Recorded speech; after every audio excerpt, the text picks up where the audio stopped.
services. Honorable Speaker, I also thank the Committee on Mediation that did mediate on this bill. Mr. Speaker, we are where we are today because of the ineffectiveness of the Commission of Revenue Allocation. And as a country and as a House, we must think critically if we still need this Commission of Revenue Allocation. If we really need it, Mr. Speaker, they must up their game and advise accordingly. Two, we should also think if we really need these commissioners on full-time basis. Because according to the responsibilities and the roles they have, it's only to advise and propose a formula. Going forward, Mr. Speaker, the national government has been allocated a whopping about 2.5 trillion shillings. As much as we are looking at the 400 billion allocated to the county governments, we must also interrogate how this money that are at the national government, about 85% of the budget, are utilized across the country. I propose that we must allocate these monies based on the constituency levels. We should interrogate this budget to know, out of the 290 constituencies, what has gone to Quisero, for example, what has gone to Kenya, for example, what have gone to Kiharu, for example, so that we maintain the equality of resource distribution in this country. Mr. Speaker, as we allocate and appropriate 400 billion to county governments, according to the Schedule 4 of the Constitution, the functions that are there that the county governments are supposed to be done must be done. One, Mr. Speaker, we must ensure that our health sector or our health systems are working.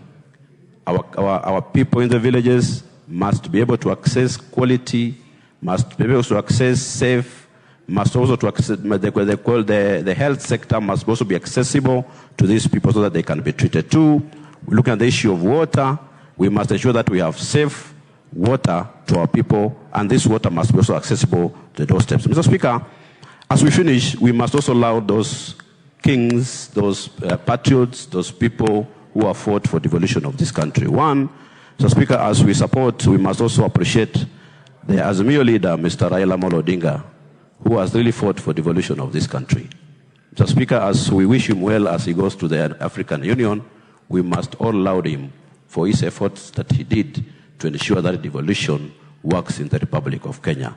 Lastly, as a House, Mr. Speaker, we must rise and interrogate this budget and ensure that this budget is equitable, distributed to all regions in the Republic of Kenya. Lastly, Mr. Speaker, I wish you well as a party leader of my MDG. Thank you.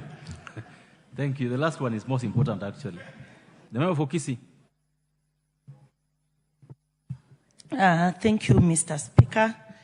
As I support this, allow me first to tell our male members of parliament the month of June is Men's Mental Health Month. And Mr. Speaker, to give them a small quote, please, because we women can't do without the male. Life is sweet, it's tough and unforgiving, so you know what to do. As I support, Mr. Speaker, the motion, let me say there are so many things that have been devolved to our counties, and we keep talking about them. For instance, Mr. Speaker, I come from Kisii County. We have very fertile rains. Water is devolved.